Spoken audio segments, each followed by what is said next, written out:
hello there. Hello. Hello there, you good people. Oh my gosh, friends, lovers. Thank you for joining us. This is 5 Minutes with Robert and Amy Nasir. It is Sunday, 6 o'clock.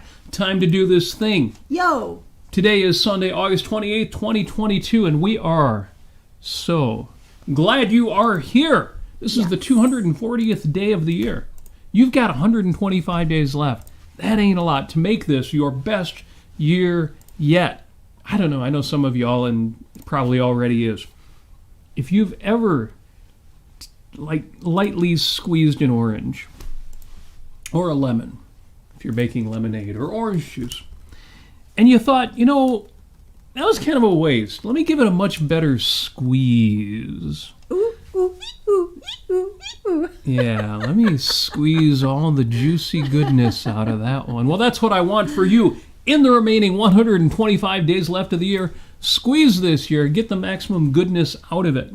That's why we have these conversations to help with that. There are 119 days left until Christmas, December 25th, 2022, and 64 days until Halloween. And here's the question, because some of my favorite people I see are already in the chat. Here's your question. Here's the poll. Give us your answer. When is it okay to decorate for Halloween? I'm going to say September 18th. You're going to say September 18th. Why 18th? Is there a reason for that, or because just sounds right? That number one, it fits in my schedule. That's important. Number two, we've only got a couple more days of summer at that point, so why bother with summer, right? Just get the the pumpkin spice lattes are coming out in Starbucks on the 30th, which is in 2 days. So fall's here already. Sorry, summer. Oh, man. That's rough, because my last scrap of script here says, finally, there are 27 days until autumn, until the fall, at least in the Northern Hemisphere. Some of y'all are waiting for spring. And with a huge thank you and congratulations to our bestie, Echo, thank you, who celebrated her early retirement with a house party yesterday. Woo! Speaking of summer fun. So yeah, you got 27 days left to make sure you get everything out of the summer that you wanted to get. We need to go to the beach again. We've made it, but not enough. And, in Michigan, getting to the beach isn't as obvious a fait accompli as it is, for example, for my dear mother who lives, in Venice, Florida. You just go down to the beach. A little harder to find, but yes, great celebration last night.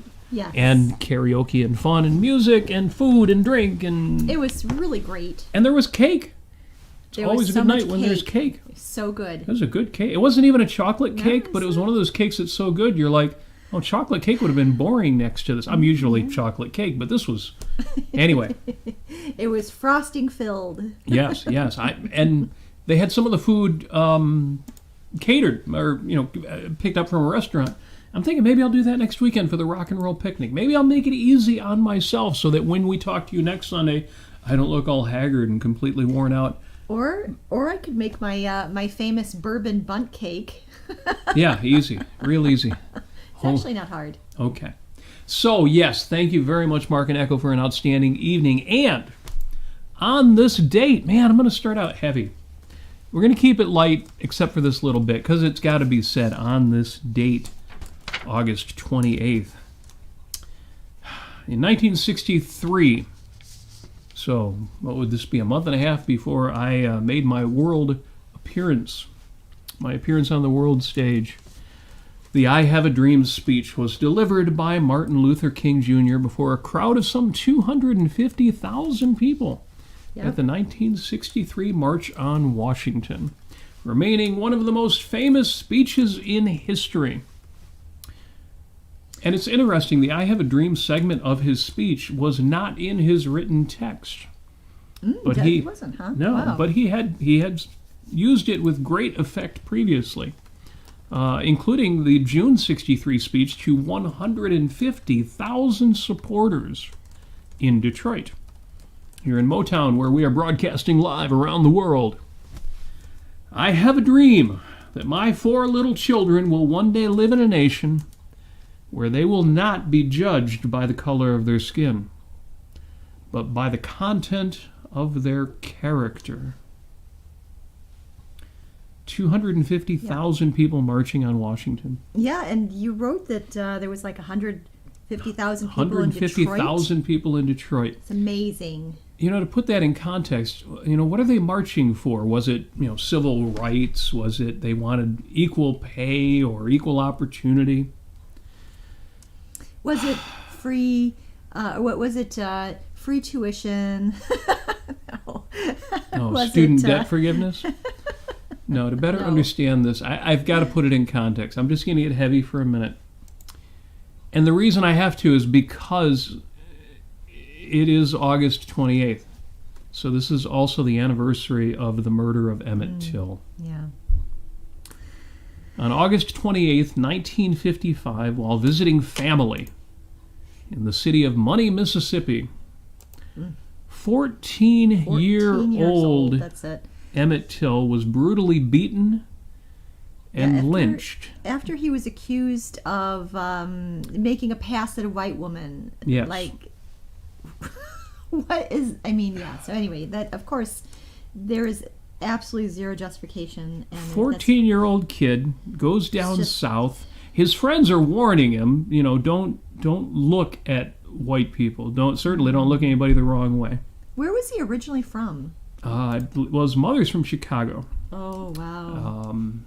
And his friends are warning him. He says, look, you watch. I'm going to ask this white lady out. A gal who was working behind the counter. And so he makes a pass at the woman. And, nothing comes of it, of course. It's just some kid. He's 14 friggin' years old. Yeah. A couple days later, it turns out this is the wife of one of the assailants. Mm-hmm. She tells the story that, no, he touched her. He basically assaulted her. And this guy and his buddy, I won't go into the story. It's tragic, it's infuriating, not just that this 14-year-old boy was murdered, but exactly how it was done. After the trial, and after these people were let off, they were not convicted of the murder, the woman in question actually recanted and said, no, he didn't actually touch me. No, I greatly exaggerated the story when I told my husband about it.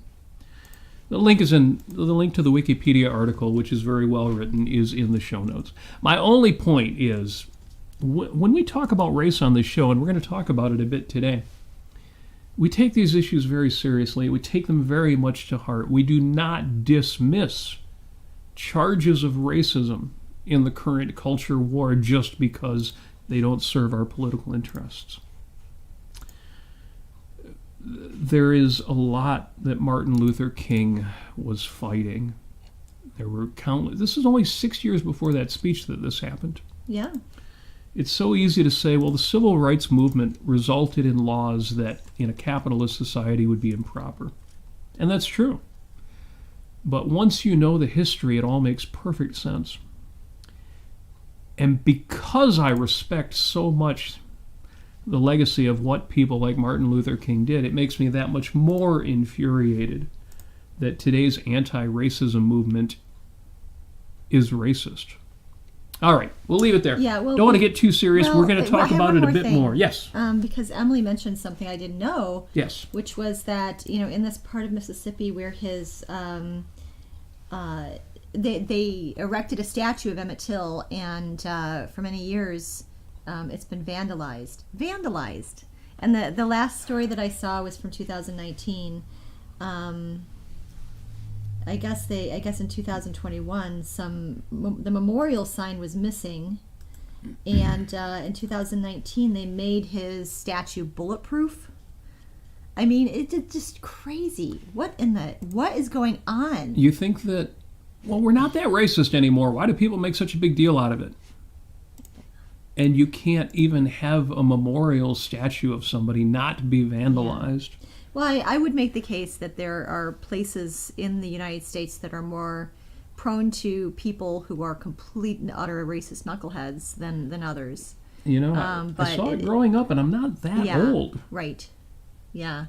But I mean, yeah, you've got to watch out for it, and you've got to protect your friends from it. You know, you have to be caring with people, and yeah, and more than friends, I have family that cross racial lines. Yep. And but I said I was going to keep that brief.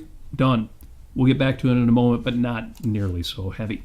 On a happier note, given that it is August 28th, a happy 74th birthday to Danny Seraphine, drummer and founding member of Chicago, who is still touring at 74 years old. Now, why do I think that's great? Because we talked about it. There are musicians and there are artists and athletes and people out there in their 60s and their 70s. Think of, Dick Van Dyke and Angela Lansbury are still on stage at 95. Yay! And I just love it. I just found out that Carol Burnett is still alive, and she's 89 years old. I don't know if she's actually doing anything right now. Maybe she's just being happy, living her life. But I know that Debbie Harry is 77 years old. Yeah. And believe it or not, I don't have to say believe it or not, because we were there 2 nights ago seeing Blondie at the Fox Theater in Detroit, Michigan. Yep. And she's still rocking. It's great. It is so wonderful. So yeah, people getting older, you run into these people who are 60, 70 years old, and that doesn't mean what it used to mean. I mean, I guess there were always some older people who kept it up, but nowadays it just seems normal that, 60 isn't old, which is so cool. I absolutely love that. So yes, happy 74th to Danny Seraphine. I linked my favorite, or at least one of my favorite Chicago songs in the show notes.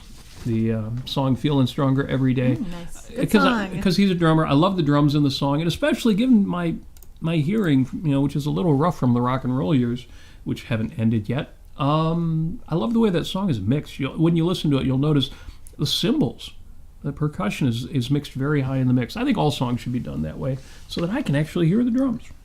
That would be better. So yes, there is that. It's also a happy 63rd birthday to Scott Hamilton, the amazing figure skater, competition Olympic skater.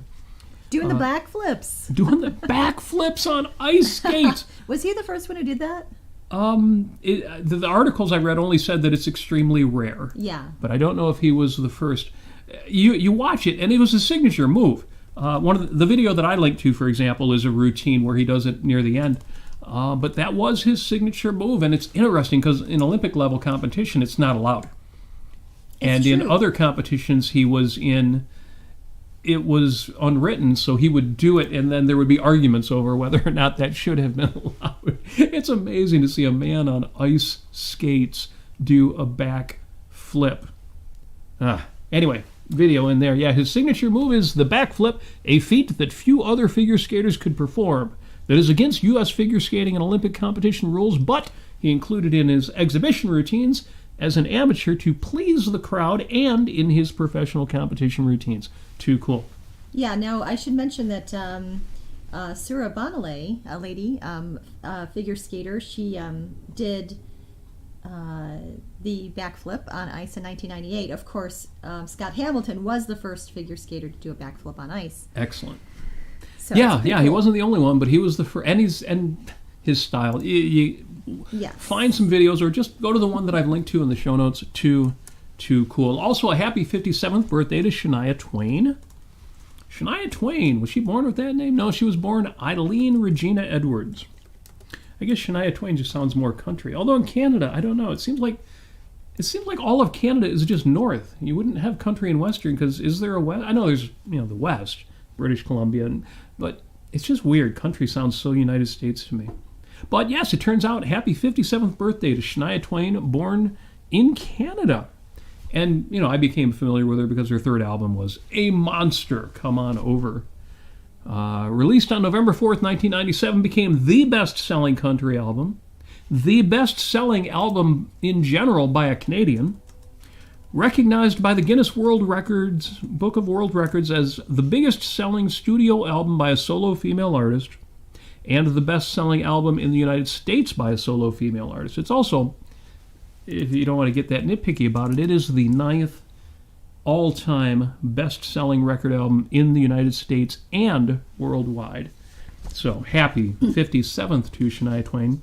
And if you're a country music fan, it's also LeAnn Rimes' birthday. She is 40 years old today. although I don't know if she's country anymore. She went to Christian country, which isn't as objectionable as Christian rock. So I'll give her props there. I absolutely don't think so. Okay. When people like why is the name escaping me? But the lead singers of the bands Triumph or Grand Funk Railroad go country, go Christian. That drives me crazy. LeAnn Rimes, yeah, you go for it. You go, girl. It's also National Bow Tie Day. Now, folks know I usually wear a red T-shirt for this show. Let me adjust that. Yeah, for adjust that bow tie for me there. It's funny because, of course, I've got my tuxedo on today. Yeah, it's very nice. But one of our show sponsors and my oldest brother is a bow tie guy, and that's what makes it especially silly, but also kind of sad that I don't actually own a proper bow tie. I thought you do. I thought about purchasing one, but I didn't have time before the show when I realized today is National Bow Tie Day. Wow. So if you've got a bow tie, and even if you've just got a clip-on bow tie, I do have plenty of clip-on bow ties. Okay. Here's one of those. Oh, here, let me have that green one. You want the green bow tie? Yeah, let me I have see. worn the green bow tie on the show before for St. Patrick's Day. Oh, yeah. Well, I think Or maybe it it'll wasn't match that my one. dress. It might be my other green bow tie. I have a lot of bow ties. I just don't have any proper bow. My eldest brother, again, would be scandalized by the idea of a clip-on bow tie. Santa might be bringing you a bow tie for this Christmas. Like a real bow tie? A real one. Ooh. Yeah. Well, it is National Bow Tie Day. And on the list of approved bow tie activities is learn to properly tie a bow tie. No more clip-ons and pre-tied ties here. This National Bow Tie Day, learn to properly be a gentleman or lady who can be responsible for their own bow tie. And those of their fellow partygoers as well. So that's on my list.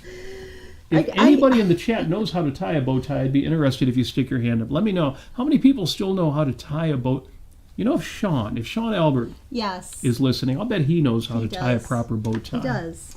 Because he wears proper bow ties. He knows how to tie a cravat.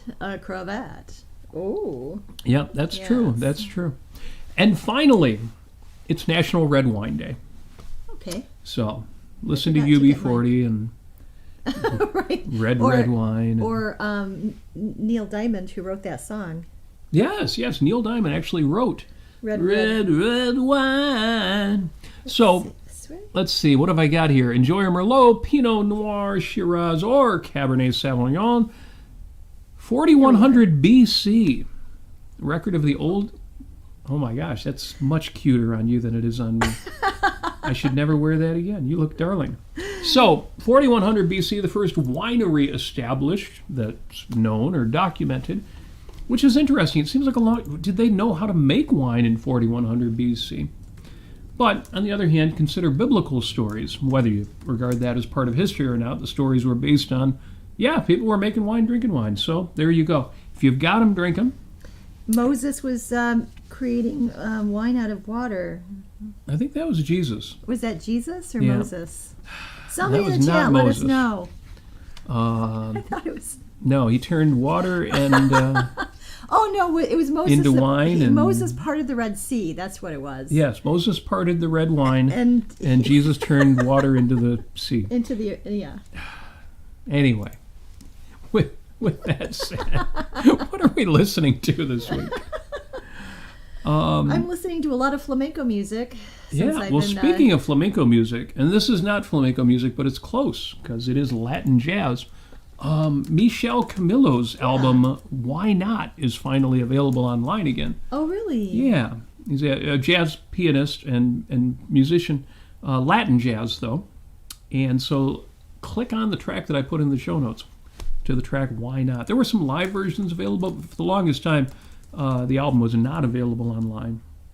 Other than that, I've been listening to, of course, as usual, I've been listening to the shows we did and critiquing myself because I did what was my best show ever until I listened to it again and I'm like, oh man, That was not as good as I thought it was. Well, let us know in the chat if you watched the Life on Earth, last Life on Earth with just Robert, with Robert and Robert, with himself. Yes, because Amy has pulled away from the Thursday and Friday shows, and now she's only here for exclusively for you. You good people. Yes, because I like you the best. Yeah, so anyway, on Thursday I did a show called Choosing Happiness, a Prerequisite for Achieving It.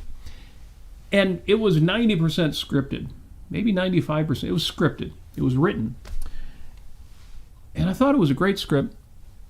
Then I listened to it. I'm like, I don't know. It wasn't at my best. I should have done it on a Sunday night. I should have done it Sunday night at 6 o'clock when I'm in the right mood, the right mode, talking to the right people. Anyway, the script was pretty good. If you're subscribed to my Substack, see, that's the way you get it really good. If you're on my Substack at robertnasir.substack.com, then you get the text version, because I thought it was so good, I put the text out there. If you saw it on Thursday, let me know what you think. Now, what I thought really was really good, even better than I expected it to be, was Money and Sex. Oh. Which was the name of the episode of Peek Off Fridays I did with James Valiant.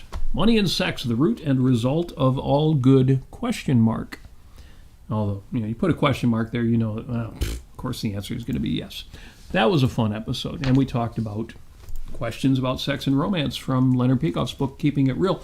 What was interesting was it wasn't just, should rational people see prostitutes, the real edgy stuff, but even questions like, is it proper for a man to be supported financially by his wife? Say he's an artist and she's very well paid in her profession. Sure. That was fun. And to me, the most controversial one, even though maybe it's not that interesting and I shouldn't bring it up, but a question came up. Somebody asked Leonard Peikoff, is it okay, in an ideal society, with a rational person, is it okay to ask a woman her age or to ask a man how much money he makes?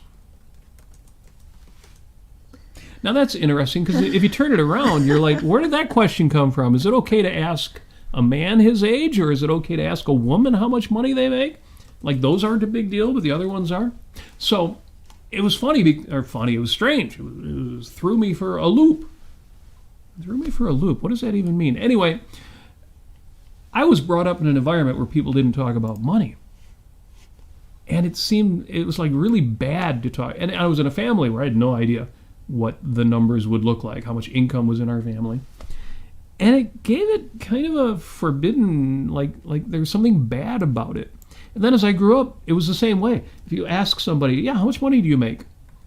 Oh my God, that was worse than asking somebody how their sex life is. And it was interesting because Leonard Peikoff's answer was, oh yeah, that's private. That's none of anybody's business. Nobody should ever ask anybody how much money they make. Even within a marriage. Oh my gosh, it's normal for you not to know how much money your spouse makes? And James was good with that. He was good with that answer. He agreed. I think I made him question it a little bit by the end of our conversation, but I wonder, does anybody else feel that it is wrong to ever share how much money you make, or ask them? I understand why it would be wrong to ask somebody how much money they make. But is it a bad thing to talk about? Is that a conversation nobody should ever, even between spouses? Oh my gosh. So, good episode. I thought it was really good. That was Stephen Katz, weird, but Stephen Katz liked the episode on Thursday. So the Thursday one. Yeah, on the Thursday. Good. Well, thank you for that. Thank you so much. To be honest, I was surprised because our producer, Daniel, the producer of the show, really liked it. Good. So much that he actually put me on the shorts list. Ooh. The greatest hits of the week, which is unusual. For some reason, we rarely made that list. Cheers. And he's produced a couple of great shorts, which you'll see had to be edited quite a bit. You keep saying, why is there a cut there? Why is there a cut there? And it's because, my speaking style, I tend to insert extra things in the middle of a sentence that if you were editing, what I mean about, you get the idea. Anyway, it was great to be featured in a couple of shorts. It was great to be featured in the Short Clips compilation. So maybe it was a better episode than I thought it was. And thank you, Stephen, for that. I do appreciate it. And James Valiant liked it as well. He sang that's your praises. right. He was very effusive in his Very compliments. effusive in his compliments. Wow. Okay. So I guess it was better than I... You know how people always say... Yeah, go ahead. People always say, I hate the way my voice sounds on tape. And I always hate to be the one to break it to them to say, no, your voice doesn't sound different on tape. That's what you sound like. And I know that feeling. I had that feeling when I was younger. I don't have that feeling anymore. I've got a handle on my voice. I know what I sound like. I also have more control of my voice than I did when I was a kid and I was a teenager and I just didn't really think much about how I talked. So I get that. So maybe it's the case that, I'm not hearing it objectively. Allie says it was a great episode. So there you go. Allie, you are too sweet for words. It's definitive. And I got to tell you, I think I will be posting on. So as a 5, okay, here it is. Yes. Everybody, this is the moment you've all been waiting for. Is this going to surprise me as much as it is everybody out there? I decided I'm going to go ahead and post my flamenco performance from Monday at the Detroit Institute of Arts. This is the one I captured? Yes, the one that you captured. Even before the Pro Shot one comes out? Yes, before the Pro Shot one comes out. And I've decided I'm going to go ahead and put it up on the 5 Minutes with Robert Nasir Facebook page. So if you are not a member or if you haven't liked that Facebook page yet, please do go on Facebook, go look up 5 Minutes with Robert Nasir, and you'll find it. I will post my video there as a Facebook exclusive. Wow. Now. Which is saying a lot because just like you in your Thursday show, I felt that my flamenco performance wasn't that great. And I went there today for my flamenco practice. And both Michelle and Kuniko, they both said that they thought it was great. Now, This is a longish performance, like 5 minutes, right? Yeah, it's 5 minutes. And you identified to me 2 mistakes you made. Yes. Now let me ask you this question. Uh-huh. If it wasn't for those 2 mistakes, what would you have thought of that performance? Oh, I thought it would be great. Okay. It's good. great. It's a good Because the 2 things that you identified as mistakes, once you pointed them out to me, they were obvious. And I kind of saw them the first time, but I don't think most people will catch it or will think about it for more than a moment of, oh yeah, she missed that. I know. But I'll tell you, so I found out why this went wrong and why I was making this mistake. Oh. You know what I did? I ended up adding an extra turn where I didn't actually need to do a turn. So that's why it was hard to do it. I was adding another dance move. It was just like, I can't believe this. So anyway, so thank you all. I'm going to go ahead and post that just after this show on the Facebook 5 Minutes with Robert Nasir. So there you are. Robert Namey Nasir. Yes. You know, Douglin and Jim in the chat are working out the metaphysics of miracles here. That's very cool. And interestingly enough, Douglin made the point or asked the question, to what purpose? There's the rub. There's the rub. Maybe. And that's actually the question I want to ask today. Which, of course, is why I called the show What For? Because I've said before, but I really want to say today, and we're going to relate it to everything else, know your whys, your reasons. What for? What are you doing it for?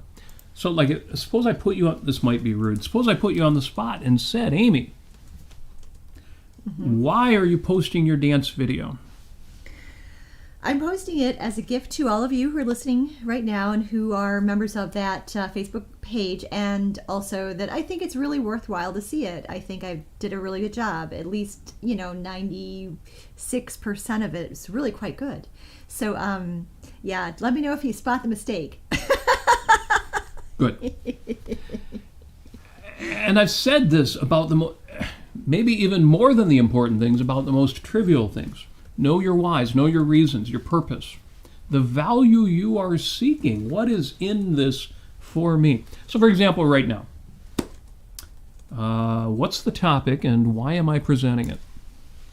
Well, the topic is conscious intention, intentionality. Knowing your ends and your means, knowing your purpose, being in focus, acting intentionally, and not being crazy-making. What does that mean? What's crazy making mean? Crazy-making is random and emotional. Yes. So those two things, the fact that it's irrational and it's wholly emotion-based, it's either bad reasons or no reasons, means anybody you talk to, you interact with, and even back on yourself, all it does is make you crazy. You try to get purchase on it, and there's no reality basis. Okay. And it makes people crazy. I can see that.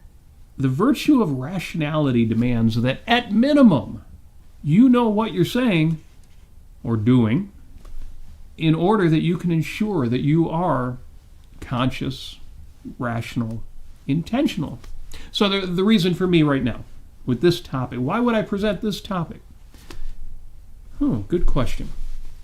To reinforce the fact, to remind myself and encourage all of you out there to know what I'm doing and why I'm doing it. You know, it is well to be prepared in any given moment to explain yourself. You know, both what you're saying and why you're saying it. Mm-hmm. And if you do this, you get better results. And because it becomes more meaningful to you. And it's more psychologically real to you what you're doing, and it's more part of your identity, and you don't feel scattered about it.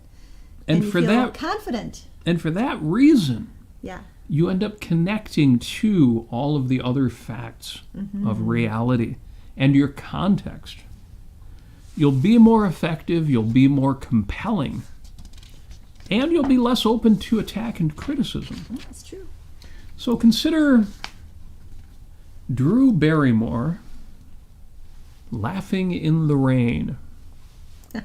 Okay, so, all right, get this. Jim on Facebook, he asks, can you give a concrete illustration or example of crazy making? Well, this is sort of a good example. Yeah, this is a good example. Oh, boy. There's a short clip, a very short clip, a few seconds of Drew Barrymore on TikTok, which is like, YouTube short attention span theater. Yeah. It's the kids' version of YouTube. Yeah. And Drew was, we don't call her Miss Barrymore. Drew Barrymore has that personality where you just automatically call her by her first name. Drew was harshly criticized. Harshly criticized. I mean, she was called a racist. In a reaction video by TikTok user A Mushroom Blackley. Okay. It's this one black American lady who's dolled up, and she looks really pretty and everything, but she's wearing these glasses. She's wearing these glasses, and she's got those it's like those like a necklace connected to her glasses, so she could take her glasses off and it'll be hanging like this. And I immediately thought, is this person an administrator of some bureaucracy? Because anyway, I thought it was a cool look, actually. I thought it was a cool look too, but I don't know where mushroom comes from, but it's obviously very well. It's obviously a play on the expression, article, noun, adverb, like a scanner darkly, for example. So A Mushroom Blackley wrote, and she says this in her reaction video. You and I both know that you are capable of enjoying the rain and frolicking freely without filming it and then posting it to TikTok. Why would she have that reaction to Drew Barrymore laughing in the rain? She goes on. Well, now you've just co-signed at least 3 million 8x5x11 front and back people. Which means... And that took me a minute. But at best I can tell, 8.5 by 11 we know is the size of in America. This is different in the UK. She meant to say the word copy. But that's the size of a sheet of paper. Or mimic. Well, but front and back people. What's 8.5 by 11 front and back? A plain sheet of paper. It just seems like that's her expression for white racists. At least 3 million 8.5 by 11 front and back people. Anyway, whatever she meant by that, she goes on. Yeah. Now, you've just co-signed at least 3,000,008.5 by 11 front and back people who just go out of their way to disrespect and dismiss the boundaries that black creators have set. And now you're one of those people. So, I guess my question would be, why? Why is it so important to all of you to treat us like we don't matter? Unquote. As she says, as an individual sitting there. Okay, so I did some research on this. Yes. And what does this mean? All right, so where does this come from? First of all, Drew Barrymore is a woman. She is not a black man. She's not even a black woman. Right. Now, I did some research into this because as of May of this year, there's a TikTok trend of black men frolicking and bringing some joy to the internet. It's really cute. It's just, a bunch of black guys frolicking in a field or whatever on a sunny day. Maybe some of them are frolicking in the rain, but from my research, because, this show has a really big budget, and that's why we need your support to keep this all going. And I took a good amount of time out here because it was actually kind of hard to find. You have to specifically look up black men frolicking, not black men dancing in the rain or anything like that. It's the word frolicking, so it's really cute. So first, let me just say, to the lady on TikTok, I don't appreciate her trying to suck the joy out of the world, okay? And she did this in two ways. She did this by disrespecting Drew Barrymore, who is a very benevolent actress and person and persona, and she is dancing in the rain and enjoying herself. So, and number two, she got it wrong. First of all, how can Drew Barrymore? These are black men specifically frolicking, and so that doesn't take away from them because she's a woman, and they're not even dancing in the rain, most of them. But she is. So it's entirely wrong. So it was a complete misrepresentation of what was going on. And on top of that, she was completely assuming the worst of not only Drew Barrymore, but of white people in general. And you know what that means? It means that she is not a nice person. And there you go. Well, my research turned up that there's a trend of black women frolicking not frolicking, but being in the rain. Oh, really? And it's a cathartic experience for women who, going back to the beginning of the show, who have actually suffered at the hands of racism. Because that kind of catharsis, of being in the rain and accepting that moment, has an effect. And it turned into a trend on TikTok, and black women would post videos of themselves in the rain. Okay, I didn't find that actually, but yeah, I'm sure you're right. So once again, the stay in your lane nonsense rears its vicious head.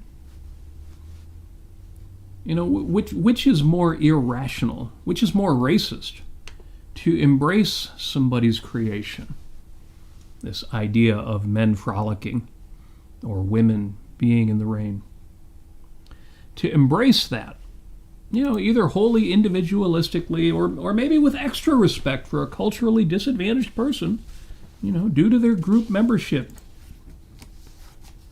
or to keep your distance and regard it as something that only people of that race should do. Which is more racist? Which is more insensitive? Which is worse if you really are trying to fight racism and intolerance? The answer is obvious. But what made this a total cluster, getting back to our topic, was that this response video on its own made no sense. Yeah. If you followed us on this journey, you're like, this doesn't make any sense. Even after you get the backstory, it's questionable, but right. The video by itself made no sense. It seemed like a random accusation of racism without any content, much less merit. Well, Doug Lynn on Facebook, he says, the definition of trolling is the method by which a mediocrity gains fame by defaming greatness. Well, And, there that's may part have of it. been an element of There's that, an element but of that. I'm not even going to question this person's motives, although you're right, there's plenty of room to do that. Yeah. I'm going to question their rationality. Yeah. I'm going to question the means by which they chose to make the point they think that they're making. A healthy dose. What are we talking about today? Intentionality. What for? A healthy dose of what am I doing and why am I doing it would have gone a long way to making this post's Right. point without leaving people confused, much less angry and mocking. Yeah. And I'll tell you an anecdote to the story about cultural appropriation and how wonderful it is. And I'm going to talk about flamenco, which I do as I actually get paid for it sometimes when I dance flamenco. You were at dance practice today. Yes. I've got 2 flamenco gigs this month, so a lot of practice is going to be occurring. So let me just tell you, if you've seen flamenco dancers use fans, and I've showed it on this very show in the past. Scandalous. With this fan and the castanets and everything. Well, I'll tell you, the castanets, that came from Spain. Okay, flamenco came from like southern Spain, Andalusia, around Seville and Granada and all those other areas. There was a big melting pot of different cultures. You've got, Jewish culture, the Moors, aka Muslim culture, Spanish culture, European, just all coming together and creating this amazing dance for men and for women. And the fans were not created in Europe. They were created, and they were found by the Portuguese in Japan. And this is when Portugal had a relationship with Japan, and they traded with them and everything.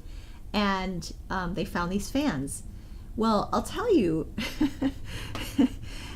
Japanese people, when they see flamenco, they absolutely love it.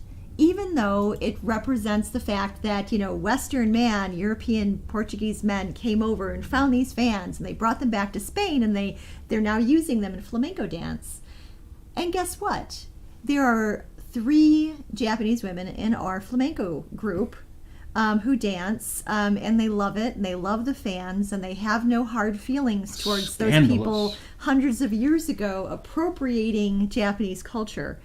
Sagacious. So again, all these things, dancing in the rain, frolicking in the sun, man or woman or trans or non-binary or whatever it is, whatever race, do it. Videotape it. Enjoy yourself. Love your life. And honestly, I think that Drew Barrymore, she should, because there were some people on Twitter who were criticizing this one lady who was complaining about this. And that was sad, because for all the conversation we were having, the one thing I don't advocate is piling on. Right. Just insulting this woman for no reason and to no end other than to make yourself get a kick out of it, a little happier. But I think what would be really lovely, what would happen is if perhaps, some friends of Drew Barrymore's who happen to be, black men and women, got together with her, and they all just frolicked in the rain together. Yes. And made a TikTok. Yeah. That is the solution to that problem. My pet peeve is coming out here, because as much as I criticize this woman, and I will fight these kinds of phenomenon, the reason why we have to keep fighting is because so many of the responses are so empty of content and ugly of spirit. The way you answer charges like this should not be dank memes and vicious mockery. Right. If you can't keep it to the substance, then lay down your arms. You're not doing any good. You're not helping matters. Maybe you're getting a kick out of it. You're getting a chuckle. You're making yourself feel better. But know in that moment that you are making it worse. We've got to be better than that. Yes. But that too would be helped by being aware of what am I doing and why am I doing it? What is the value I'm trying to achieve? So like last night's retirement party was about celebrating a life event Yes. and celebrating the person who was reaching that milestone. You're like, well, that's obvious. Sure, that's why you would do that. But knowing it consciously, you can say halfway through the party, oh, wow, did I actually talk to her? Did I really congratulate her? Did I do the things I wanted to do to be part of this event? And by the end of the evening, you can be satisfied knowing, yeah, that was good. That did what I wanted to do, even if it's pure consumption, even if it's purely just an end in itself. And as I say, even more so in those cases. Friday night's concert. We went to see Blondie. Mm-hmm. Well, we didn't go there to see Blondie. No, we didn't. We went there to see the warm-up act, the special guest. The Damned. The Damned. Yeah, The Damned.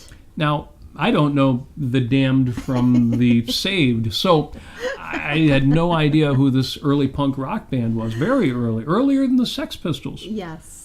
Well, I would say contemporaries of them, but but they beat them with the first single in Britain by 5 weeks. As Amy in 1976 explained to me, the very first punk rock single that came out on actually was released in the UK was a song called "New Rose" by The Damned, and it's quite a good song. And if I don't know anything about them, why am I doing this?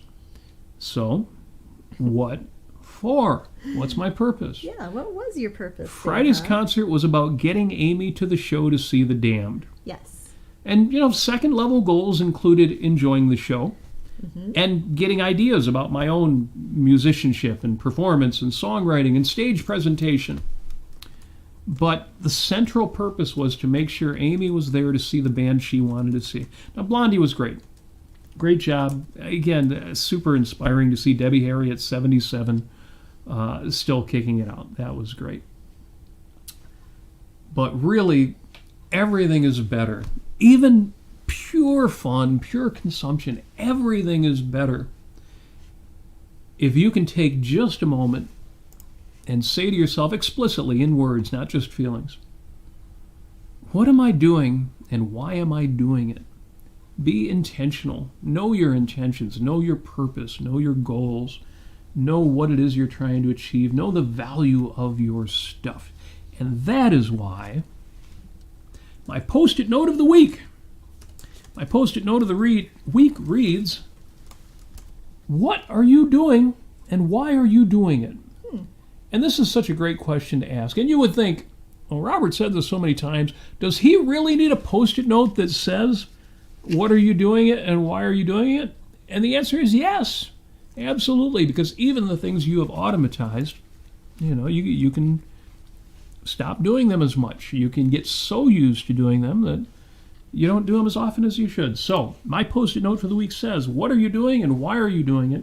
If you want to join me on my weekly Post-it note adventures, get a Post-it note or just a sheet of paper with a piece of tape and write on it, what are you doing and why are you doing it? ? Put that up on your bathroom mirror or over your desk where you'll see it a few times this week. And it'll reinforce that habit. Yeah, and I just want to wish everybody out there, everyone listening, everyone who's going to be listening in the future, happy birthday to you. Happy birthday. Happy birthday to you. Happy birthday plus many days to you. Everybody who has happy birthday. Anyone who has a birthday this year. Now, what is this birthday perspective we're talking about here? You're talking about, being intentional, understanding, why you're doing things, having meaning for it, understanding why. Have your moments matter. What for, as Francisco d'Anconia always said. That's right. What for? So my birthday is nowhere around this time. Okay. But I thought about this recently, and I thought, what if this was my birthday? What if it was? Yeah. Well, what ifs can be great. You can put yourself in that frame of mind. Yeah. So every birthday that I have, I don't postpone my birthday. I don't have my birthday beforehand and then just do nothing or work or some other thing that is not very planned out very well. So my birthdays are always planned out pretty well. And it's just me being by myself, walking through a lovely park, watching the springtime, because my birthday's in April, watching the spring come up out of the earth and seeing all the little buds and all the evidence that spring is going to be coming, and winter is ending. And it's really lovely, and I just absolutely enjoy it. And I just feel that on my birthday, it's like the Cheryl Brooks perspective, that there's a surprise around every corner. I'm going to New York, and there's a surprise around every corner for me, and all of this is laid out for me and for my having fun with it, for my creating with it, for my finding meaning in it. And it's that whole benevolent universe premise kind of thing.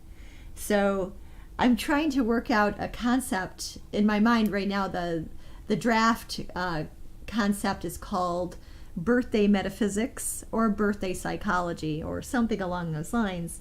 But yeah, pretend it's your birthday today or tomorrow when you wake up, and say to yourself, happy birthday, me. And how can I plan out my day as if this is my birthday? And you don't have to get yourself cake or anything like that. Just do something special for yourself every day and try to get into that mindset. And that's the kind of thing that I want to develop a lot more in myself. So happy birthday, everybody. Yes, absolutely. Yes, happy birthday to everybody who had a birthday this year or has one coming up. Yes. No, I love that. And yeah, we should develop that. You run the risk if you make every day special, then every day stops being special. But that seems like a great item to have in your tool belt. You can pull that out any day you need it. I love it. Love the idea. Love it. Going back to the topic, Jim Ashley, the digital author Jim Ashley says, my belief is if you can't articulate what you mean clearly and precisely, don't say it at all, and don't resort to verbal or physical abuse as an alternative. He says that's an incidental lesson from Melville's Billy Budd, by the way.